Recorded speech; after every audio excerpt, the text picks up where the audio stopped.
Moving on to our top international story this hour, we are following some disturbing news out of the tech world, as this week the Confederation of British Industry, or CBI, issued a warning about the future of microchips in the workplace. According to The Guardian, a British company has already fitted 150 implants in the UK alone. Biotech's chips, according to its website, quote, store a range of encrypted personal data from bank account details and passwords to medical data or Bitcoin wallet details. The device is implanted between the thumb and forefinger, and depending on which kit you choose, costs between $90 and just over $330. The CBI, which represents 140 trade associations and 190,000 businesses, told The Guardian, quote, while technology is changing the way we work, this makes for distinctly uncomfortable reading. Firms should be concentrating on rather more immediate priorities and focusing on engaging their employees.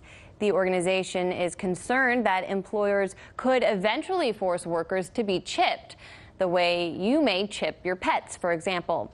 The Secretary General of the Trade Union Congress in the UK added, quote, microchipping would give bosses even more power and control over their workers. There are obvious risks involved, and employers must not brush them aside or pressure staff into being chipped.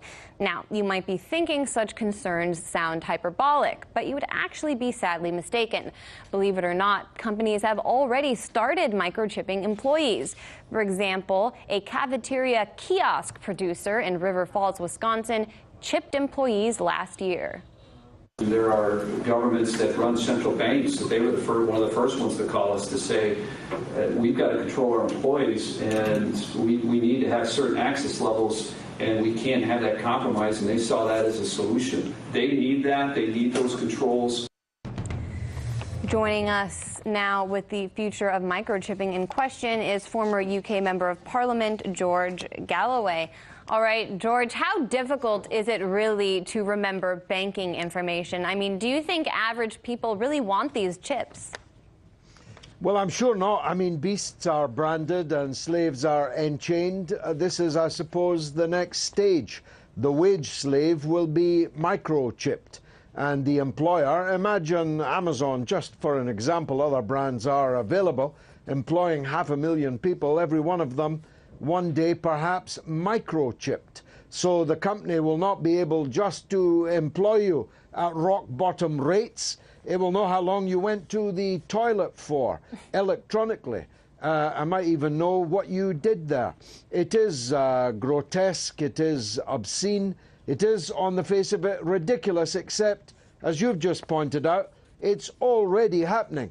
And even here in Britain, it's happening. It's happening in the United States. It's happening in the tech industries already. And of course, it's all very well saying it's voluntary, but when you're a wage slave, voluntary doesn't mean much. If it's get this job and sign up for the chip, or don't get the job, well, people will take the chip. What concerns do you have about this technology, and are you confident in the British government's ability to regulate these chips? I wouldn't be confident in the British government's ability to regulate fish and chips, never mind microchips.